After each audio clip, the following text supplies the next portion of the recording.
Hello students, आज की class में हम डिस्कस करने वाले हैं methods of preparation of alkenes. लेकिन इसको स्टार्ट करने से पहले हमारा एक छोटा सा टॉपिक रह गया था जिसका नाम है रिलेटिव स्टेबिलिटी ऑफ एल्कीन्स। तो एल्कीन्स की जो रिलेटिव स्टेबिलिटी होती है उसको हम कैसे पता करते हैं? तो एल्कीन्स की रिलेटिव स्टेबिलिटी पता करने के लिए हमें एल्कीन्स की हीट ऑफ हाइड्रोजनेशन वैल्यूज़ की हेल्प लेनी पड़ती है कि एल्कीन्स की हीट ऑफ हाइड्रोजनेशन की जो वैल्यूज होती है उनकी हेल्प से हम एल्कीन्स की रिलेटिव स्टेबिलिटीज को पता कर सकते हैं। अब हीट ऑफ हाइड्रोजनेशन क्या होता है कि जैसे कोई एल्कीन है हमारे पास, ये कोई एल्कीन है, इसमें जब हम हाइड्रोजन ऐड करते हैं तो हमें पता है एल्कीन की हाइड्रोजनेशन से क्या बनता है, एल्केन बनते हैं।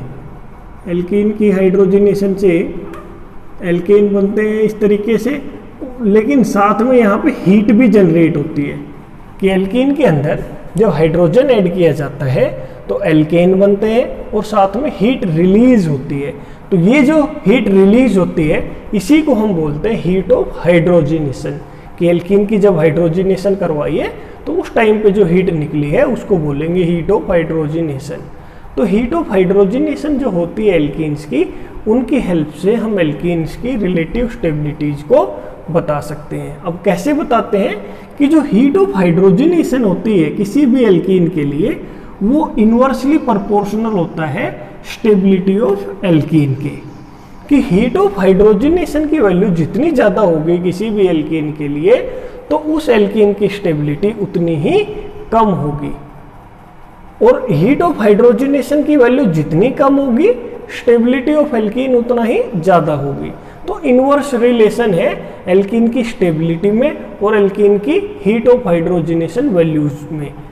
तो अब क्या देखा गया है कि जो मोर सब्स्टिट्यूटेड एल्कीन होती है उनकी हीट ऑफ हाइड्रोजनेशन की जो वैल्यू होती है वो लो होती है। मोर सब्स्टिट्यूटेड एल्कीन्स की हीट ऑफ हाइड्रोजनेशन की वैल्यूज लो होती है। अब हीट ऑफ हाइड्रोजनेशन की वैल्यू लो है तो उनकी स्टेबिलिटी क्या होगी, हाई होगी। इसीलिए कहा जाता है कि जो मोर सब्स्टिट्यूटेड एल्कीन होती है वो ज़्यादा स्टेबल होती है। अब मोर सब्स्टिट्यूटेड का मतलब क्या है कि ये हमारे पास देखिए ये एल्कीन क्या है, ये CH2, ये CH2, इसका क्या नाम होता है, ईथीन। ये हमारी सबसे छोटी एल्कीन होती है, लोएस्ट पॉसिबल एल्कीन क्या है, ईथीन है। इसमें दोनों कार्बन पे 2 हाइड्रोजन लगे हुए हैं। तो जब इन हाइड्रोजन को हटा के यहाँ पे कोई एल्काइल ग्रुप लगा दिया जाता है तो हम ये कहते हैं कि ये एल्कीन सब्स्टिट्यूटेड एल्कीन है। कि जब इथीन के अंदर इन हाइड्रोजन को हटा के कोई एल्काइल ग्रुप लगाया जाता है तो वो सब्स्टिट्यूटेड एल्कीन कहलाई जाती है। और ये जो इथीन है ये अनसब्स्टिट्यूटेड है, अनसब्स्टिट्यूटेड, इसमें कोई सब्स्टिट्यूएंट नहीं लगे हुए, इसमें सिर्फ और सिर्फ हाइड्रोजन है। लेकिन अगर इस इथीन के सभी हाइड्रोजन को हटा के ये 4 मिथाइल ग्रुप यहाँ पे लगा देते हैं तो ये सब्स्टिट्यूटेड एल्कीन हो गई है। तो 4 हाइड्रोजन हटा के जब 4 एल्काइल ग्रुप लगा दिए तो भी ये सब्स्टिट्यूटेड एल्कीन है। ये 3 यहाँ पे अगर हम हाइड्रोजन को हटा के 3 एल्काइल ग्रुप लगा दे तो भी ये सब्स्टिट्यूटेड एल्कीन है। तो कहने का मतलब जब हाइड्रोजन को हटा के किसी भी एक हाइड्रोजन को हटा के कोई एल्काइल ग्रुप आ जाता है तो वो सब्स्टिट्यूटेड एल्कीन बन जाती है।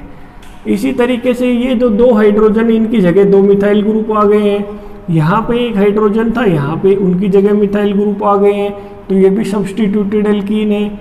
यहाँ पे भी 2 मिथाइल ग्रुप है 2 हाइड्रोजन की जगह, यहाँ इस वाले हाइड्रोजन की जगह ये 1 मिथाइल ग्रुप है। तो हमने क्या कहा है कि जो एल्कीन जितनी ज़्यादा सब्स्टिट्यूटेड होती है उसकी स्टेबिलिटी उतनी ही ज़्यादा होती है। तो यहाँ पे इस एल्कीन की जो स्टेबिलिटी है ये मोस्ट स्टेबल है और ये लीस्ट स्टेबल है। अब ये मोस्ट स्टेबल क्यों है, क्योंकि इसमें 4 एल्काइल ग्रुप जुड़े हुए हैं, एक भी हाइड्रोजन नहीं जुड़ा हुआ है, कार्बन कार्बन डबल बॉन्ड पे एक भी हाइड्रोजन नहीं है, सारे के सारे क्या है, एल्काइल ग्रुप है। तो जितने ज़्यादा सब्स्टिट्यूटेड होगी एल्कीन उसकी स्टेबिलिटी उतनी ही ज़्यादा होगी, इसीलिए मोस्ट स्टेबल है। अब यहाँ पे 1 हाइड्रोजन है और 3 एल्काइल ग्रुप है, यहाँ पे 4 एल्काइल ग्रुप है, 2 ये, यहाँ पे सिर्फ 3 है, 2 और 1 3। तो यहाँ पे ज़्यादा सब्स्टिट्यूटेड एल्कीन है ये, तो इसकी स्टेबिलिटी ज़्यादा है। ये कम सब्स्टिट्यूटेड है तो इसकी स्टेबिलिटी कम है। फिर आगे देखते हैं तो यहाँ पे तो 2 ही एल्काइल ग्रुप जुड़े हुए हैं, यहाँ पे 3 है, तो इसकी स्टेबिलिटी 3 सब्स्टिट्यूएंट लगे हुए हैं, तो ये वाली मोर सब्स्टिट्यूटेड बन गई अब इस केस में, तो इसकी स्टेबिलिटी ज़्यादा है। ये जो 3 एल्कीन मैंने यहाँ पे लिखी है, इन सभी में 2 मिथाइल ग्रुप है, सिर्फ 2 ही सब्स्टिट्यूएंट लगे हुए हैं, डाई सब्स्टिट्यूटेड एल्कीन है। ये यहाँ से यहाँ तक ये सभी डाई सब्स्टिट्यूटेड एल्कीन है। ये टेट्रा सब्स्टिट्यूटेड, ये ट्राई सब्स्टिट्यूटेड और ये डाई सब्स्टिट्यूटेड। तो इन तीनों को कैसे अरेंज किया है इसके बारे में भी मैं अभी बताऊंगा। पहले तो ये देख लीजिए कि इसमें 4 है तो ये ज़्यादा सब स्टेबल है, इसमें 3 है तो ये इससे 2 वाले से ज़्यादा स्टेबल है, और यहाँ पे सिर्फ 1 ही एल्काइल ग्रुप है तो ये इससे 2 वालों के से कम स्टेबल है। यहाँ पे 1 एल्काइल ग्रुप है, इसमें 1 भी एल्काइल ग्रुप नहीं है, अनसब्स्टिट्यूटेड है, इसीलिए ये लीस्ट स्टेबल है। अब यहाँ पे कंपेयर करते हैं कि ये तीनों 1, 2, 3 ये तीनों डाई सब्स्टिट्यूटेड एल्कीन है, लेकिन सबसे ज़्यादा स्टेबिलिटी इस वाले एल्कीन की है जिसमें दोनों एल्काइल ग्रुप एक ही कार्बन पे जुड़े हुए हैं। इसको जेमिनल एल्कीन बोलते हैं, जेमिनल डाई सब्स्टिट्यूटेड एल्कीन, जिसमें दोनों एल्काइल ग्रुप एक ही कार्बन पे जुड़े हुए हैं। इसकी स्टेबिलिटी सबसे ज़्यादा है। यहाँ पे फिर ये ट्रांस एल्कीन है, ये सिस एल्कीन है। अब ये ट्रांस एल्कीन और सिस एल्कीन में हम स्टेबिलिटी को अगर कंपेयर करते हैं तो यहाँ पे क्या पता चलता है कि ये दोनों ग्रुप एक दूसरे से काफ़ी दूर हैं। ट्रांस एल्कीन में ये ट्रांस है और ये सिस एल्कीन है, तो ट्रांस में ये एक दूसरे से काफ़ी दूर है, तो इनके बीच में कोई भी स्टेरिक हिंड्रेंस नहीं है, इसीलिए इसकी स्टेबिलिटी ज़्यादा है। ये दोनों ग्रुप एक दूसरे के पास हैं तो इनके बीच में रिपल्सन होगी और इसकी स्टेबिलिटी कम हो जाएगी सिस एल्कीन की।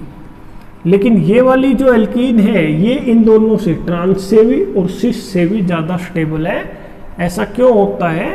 क्योंकि इसके अंदर जब ये हाइपर कॉन्जुगेशन होती है, इस तरीके से जब ये हाइपर कॉन्जुगेशन होती है तो यहाँ पे नेगेटिव चार्ज आता है, और ये नेगेटिव चार्ज यहाँ पे सबसे ज़्यादा स्टेबलाइज होता है क्योंकि इस कार्बन पे कोई और एल्काइल ग्रुप नहीं जुड़ा हुआ है।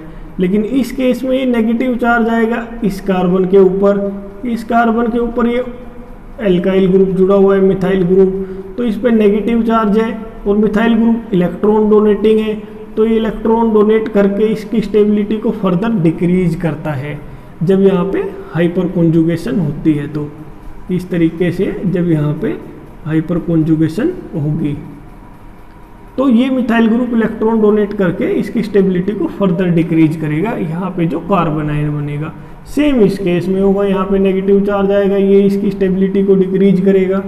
यहाँ पे कोई भी ग्रुप नहीं जुड़ा हुआ है इस कार्बन नेगेटिव पे, इसीलिए ये जेमिनल वाली जो एल्कीन है ये ज़्यादा स्टेबल होती है। तो यहाँ पे इसी तरीके से हम रिलेटिव स्टेबिलिटी एल्कीन्स की फाइंड आउट कर सकते हैं कि जो एल्कीन जितनी ज़्यादा सब्स्टिट्यूटेड होगी उसकी स्टेबिलिटी उतनी ही ज़्यादा होगी। अब हम स्टार्ट करते हैं method of preparation of alkenes, कि एल्कीन्स को बनाने के हमारे पास क्या क्या मेथड पता है हमें। तो सबसे पहले है जो मेथड है जिसकी हेल्प से हम एल्कीन्स को प्रिपेयर कर सकते हैं वो है डिहाइड्रोहेलोजिनेशन ऑफ एल्काइल हैलाइड, कि जो एल्काइल हैलाइड हमारी होती है अगर उसमें से डिहाइड्रोहेलोजिनेशन रिएक्शन हम करवाते हैं तो हमारे पास एल्कीन बन जाएगी। अब ये डिहाइड्रोहेलोजिनेशन का क्या मतलब है? इस वर्ड को अगर आप यहाँ पे देखोगे तो ये 2 वर्ड से मिला हुआ है। डी हाइड्रो, एक तो ये हाइड्रोजन की बात हो रही है, और ये हेलोजन कि एक हाइड्रोजन और एक हेलोजन। डी का मतलब होता है यहाँ रिमूव करना। तो जब किसी भी एल्काइल हैलाइड में से हाइड्रोजन और हेलोजन को रिमूव किया जाता है from the adjacent carbon atom, तो उस रिएक्शन को बोलते हैं डिहाइड्रोहेलोजिनेशन रिएक्शन, कि किसी भी एल्काइल हैलाइड में से एडजेसेंट कार्बन पे से ये कार्बन और ये कार्बन, एडजेसेंट कार्बन में से जब किसी भी हाइड्रोजन को और हेलोजन को रिमूव किया जाता है तो इस रिएक्शन को बोलते हैं डिहाइड्रोहेलोजिनेशन रिएक्शन, और इसकी हेल्प से हमारे पास ये एल्कीन बन जाती है। अब ये जो डिहाइड्रोहेलोजिनेशन रिएक्शन हम करवाते हैं, तो इस रिएक्शन को करवाने के लिए हमें कौन से रिएजेंट की जरूरत पड़ती है? तो दो रिएजेंट इस रिएक्शन के लिए यूज किए जाते हैं जो डिहाइड्रोहेलोजिनेशन रिएक्शन को करवाते हैं। तो सबसे पहला है एल्कोहलिक KOH और दूसरा है हमारा सोडियम एल्कोक्साइड RO नेगेटिव, ये Na पॉजिटिव। तो सोडियम एल्कोक्साइड या फिर एल्कोहलिक KOH का यूज करके हम डिहाइड्रोहेलोजिनेशन रिएक्शन करवा सकते हैं। लेकिन आपको ध्यान रखना है कि ये जो सोडियम एल्कोक्साइड है, ये इसको हम यूज करते हैं सिर्फ सेकेंडरी और टर्शरी एल्काइल हैलाइड की डिहाइड्रोजिनेशन रिएक्शन करवाने के लिए, कि जो सोडियम एल्कोक्साइड है इसको हम सेकेंडरी और टर्शरी एल्काइल हैलाइड के साथ ही यूज करते हैं डिहाइड्रोहेलोजिनेशन रिएक्शन करवाने के लिए। लेकिन एल्कोहलिक KOH को हम प्राइमरी, सेकेंडरी और टर्शरी तीनों एल्काइल हैलाइड के साथ यूज कर सकते हैं। अब ऐसा क्यों होता है? क्योंकि जब हम किसी भी प्राइमरी एल्काइल हैलाइड के साथ सोडियम एल्कोक्साइड को जब हम यूज करेंगे, तो यहाँ पे डिहाइड्रोहेलोजिनेशन रिएक्शन ना होके न्यूक्लियोफिलिक सब्स्टिट्यूशन रिएक्शन हो जाती है और हमारे पास जो प्रोडक्ट बनता है वो ईथर बनता है, एल्कीन नहीं बनता है। अगर ये कौन सी एल्काइल हैलाइड हुई? प्राइमरी, और उसकी रिएक्शन किसके साथ करवाई? सोडियम एल्कोक्साइड के साथ। तो ये हमें ध्यान रखना है। इसके बाद अभी हम देखते हैं ईज ऑफ डिहाइड्रोहेलोजिनेशन रिएक्शन, कि ये जो डिहाइड्रोहेलोजिनेशन रिएक्शन है ये कितनी आसानी से होती है। तो सबसे पहले एल्काइल हैलाइड के लिए देखें तो जो टर्शरी एल्काइल हैलाइड होती है उनकी डिहाइड्रोहेलोजिनेशन रिएक्शन काफ़ी फास्ट होती है, काफ़ी इजी होती है as compare to secondary. Secondary वाले की डिहाइड्रोहेलोजिनेशन रिएक्शन इजी होती है as compare to primary alkyl halide. तो एल्काइल हैलाइड के केस में तो टर्शरी वाले की जो ईज ऑफ डिहाइड्रोहेलोजिनेशन है वो सबसे ज़्यादा होगी, प्राइमरी वाले की सबसे कम होगी।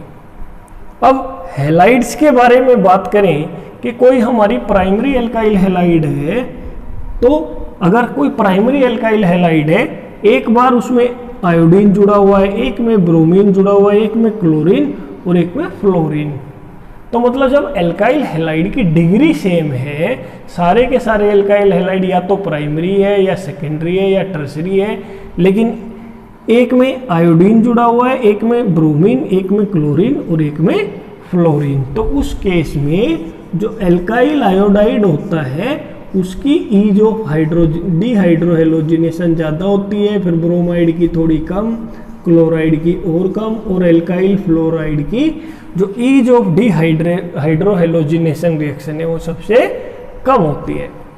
तो ये आपको मैंने यहाँ पे बता दिया है। अभी हम देखते हैं मैकेनिज्म ऑफ डिहाइड्रोहेलोजिनेशन रिएक्शन। अब मैकेनिज्म की बात करते हैं तो डिहाइड्रोहेलोजिनेशन रिएक्शन के लिए दो तरह के मैकेनिज्म हम पढ़ते हैं, एक होता है E2 मैकेनिज्म और एक होता है E1 मैकेनिज्म। तो जो डिहाइड्रोहेलोजिनेशन रिएक्शन है ये एक तरह की एलिमिनेशन रिएक्शन है।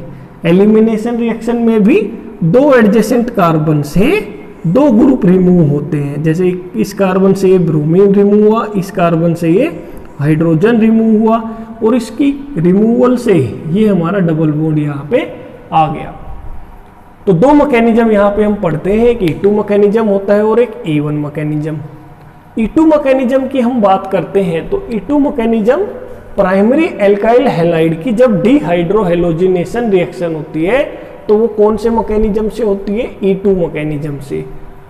और E2 का मतलब यहाँ पे क्या है? E2 का मतलब, इस E का मतलब है एलिमिनेशन और इस 2 का मतलब है बाईमोलिकुलर। ये अभी आपको थोड़ी देर में यहाँ पे समझ में आएगा। तो E का मतलब यहाँ पे है एलिमिनेशन, ये 2 यहाँ पे लिखा हुआ है, इसका मतलब है बाईमोलिकुलर। तो अब यहाँ पे हम देखते हैं काइनेटिक्स ऑफ E2 मैकेनिज्म, कि जब E2 मैकेनिज्म से जो रिएक्शन होती है उनकी काइनेटिक स्टडी करते हैं तो हमें क्या फाइंडिंग मिलती है। तो सबसे पहले जो भी रिएक्शंस E2 मैकेनिज्म से होती है उन सभी रिएक्शंस के लिए जो रेट ऑफ रिएक्शन होता है वो डायरेक्टली प्रोपोर्शनल होता है एल्काइल हैलाइड की कॉन्सेंट्रेशन इनटू जो बेस है हमारा उसकी कॉन्सेंट्रेशन। क्योंकि ये जो डिहाइड्रोहेलोजिनेशन रिएक्शन करवाते हैं इसके लिए हमें किसकी जरूरत पड़ती है, बेस की। वो बेस कौन कौन से हो सकते हैं, एल्कोहलिक KOH और सोडियम एल्कोक्साइड। तो जो rate of reaction E2 mechanism के लिए वो क्या किसके ऊपर डिपेंड करता है, एल्काइल हैलाइड की कॉन्सेंट्रेशन और बेस की कॉन्सेंट्रेशन। तो यहाँ पे अभी आपको समझ में आएगा कि रेट ऑफ रिएक्शन इन दो मॉलिक्यूल की कॉन्सेंट्रेशन के ऊपर डिपेंड करता है। इसीलिए इस रिएक्शन का जो ऑर्डर है, ऑर्डर ऑफ रिएक्शन क्या हो जाएगा, सेकंड ऑर्डर। ये सभी रिएक्शंस कौन से ऑर्डर की होगी, सेकंड ऑर्डर। और इस रिएक्शन के अंदर जो रेट डिटरमाइनिंग स्टेप है, जो इस रिएक्शन का जो रेट डिटरमाइनिंग स्टेप है उसमें दो मॉलिक्यूल यूज हो रहे हैं, एक एल्काइल हैलाइड का और एक बेस का मॉलिक्यूल। इसीलिए इसको बाई मॉलिक्यूलर बोला जाता है, क्योंकि रेट ऑफ रिएक्शन केवल दो मॉलिक्यूल्स के ऊपर ही डिपेंड कर रहा है। इसीलिए इसको बाई मॉलिक्यूलर यहाँ पे बोला जाता है कि जब ये रिएक्शन होती है तो दो मॉलिक्यूल्स आपस में रिएक्ट करते हैं और उन्हीं मॉलिक्यूल से रिएक्शन का रेट डिपेंड करता है। तो अब इस रिएक्शन को जब E2 मैकेनिज्म को हम फर्दर देखते हैं तो हमें क्या पता चलता है कि ये एक वन स्टेप का मैकेनिज्म होता है और इस मैकेनिज्म के अंदर ट्रांजिशन स्टेट बनती है। E2 मैकेनिज्म एक वन स्टेप का मैकेनिज्म है और इसमें ट्रांजिशन स्टेट बनती है। अब क्या ट्रांजिशन स्टेट बनती है उसके लिए हम एग्जांपल देखते हैं कि ये हमारी कोई प्राइमरी एल्काइल हैलाइड है, ये क्या है, इथाइल ब्रोमाइड। इथाइल ब्रोमाइड हमने यहाँ पे ली है। इस इथाइल ब्रोमाइड की रिएक्शन हमने बेस के साथ करवाई है। तो ये बेस क्या करेगा कि ये वाला कार्बन हमारा हेलोजन से जो कार्बन जुड़ा हुआ है वो अल्फा होता है, नेक्स्ट वाला कार्बन बीटा होता है। तो ये बेस क्या करता है, एक बीटा हाइड्रोजन को रिमूव कर लेता है। बेस यहाँ से बीटा हाइड्रोजन को रिमूव करता है और अल्फा हाइड्रोजन से हेलोजन निकलती है और अल्फा और बीटा कार्बन के बीच में डबल बॉन्ड आ जाता है। तो E2 मैकेनिज्म में क्या होता है कि बेस यहाँ से इस बीटा हाइड्रोजन को रिमूव कर रहा है और जैसे जैसे ये बीटा वाला हाइड्रोजन रिमूव हो रहा है यहाँ से अल्फा कार्बन से ये हेलोजन भी धीरे धीरे रिमूव हो रही है। तो एक ट्रांजिशन स्टेट बनती है। अब ये ट्रांजिशन स्टेट में क्या हो रहा है कि ये जो बेस था यहाँ से, ये बेस यहाँ से इस हाइड्रोजन को रिमूव कर रहा है और ये हाइड्रोजन यहाँ से धीरे धीरे ये रिमूव हो रहा है। जैसे जैसे ये हाइड्रोजन यहाँ से रिमूव हो रहा है वैसे वैसे ये बॉन्ड यहाँ से ब्रेक हो रहा है कार्बन और इस ब्रोमीन के बीच का। और जैसे जैसे ये हाइड्रोजन रिमूव हो रहा है वैसे वैसे ये ब्रोमीन यहाँ से रिमूव हो रहा है और साथ साथ यहाँ पे डबल बॉन्ड धीरे धीरे बन रहा है। तो ट्रांजिशन स्टेट में ये सभी ना तो सारे बॉन्ड अभी ये ब्रेक हुए हैं ना ही ये सारे बॉन्ड अभी फॉर्म हुए हैं, इसीलिए इनको डॉटेड लाइन से यहाँ शो किया हुआ है। तो क्या होता है जब ये बेस इस हाइड्रोजन को कंप्लीटली रिमूव कर लेता है तो ये ब्रोमीन यहाँ से कंप्लीटली रिमूव हो जाता है, ब्रोमीन भी यहाँ से रिमूव हो जाएगा, अल्फा कार्बन से बीटा कार्बन से ये हाइड्रोजन रिमूव हो जाएगा और ये अल्फा और बीटा कार्बन के बीच में ये डबल बॉन्ड आ जाएगा। तो ये है हमारा E2 मैकेनिज्म। इसके बाद अभी हम देखते हैं E1 मैकेनिज्म। E1 मैकेनिज्म किसके लिए यूज होता है, सेकेंडरी और टर्सरी एल्काइल हैलाइड, कि जो हमारी सेकेंडरी और टर्सरी एल्काइल हैलाइड है उनकी डिहाइड्रोहेलोजिनेशन रिएक्शन E1 मैकेनिज्म से होती है। अब इस E1 का क्या मतलब है, E का मतलब यहाँ पे एलिमिनेशन और इस 1 का मतलब है यहाँ पे यूनिमोलिकुलर। अब काइनेटिक्स देखते हैं इस रिएक्शन की, इस E1 मैकेनिज्म की। तो क्या पता चलता है कि जिन भी रिएक्शन में E1 मैकेनिज्म होता है उन रिएक्शन का जो रेट होता है वो सिर्फ और सिर्फ एल्काइल हैलाइड की कॉन्सेंट्रेशन पे डिपेंड करता है। Rate of the reactions which involves E1 mechanism depends only upon the concentration of alkyl halide। अब सिर्फ यहाँ पे रेट एल्काइल हैलाइड की कॉन्सेंट्रेशन पे डिपेंड कर रहा है, इसीलिए ऑर्डर ऑफ द रिएक्शन क्या हो गया, फर्स्ट ऑर्डर। तो ये ऑर्डर ऑफ रिएक्शन क्या हो गया, फर्स्ट ऑर्डर। और इवन रिएक्शन को जब हम देखते हैं तो इवन मैकेनिज्म को जब हम देखते हैं तो हमें पता चलता है कि इवन मैकेनिज्म एक 2 स्टेप का मैकेनिज्म होता है जिसके अंदर कार्बोकैटायन फॉर्म होता है एज एन इंटरमीडिएट,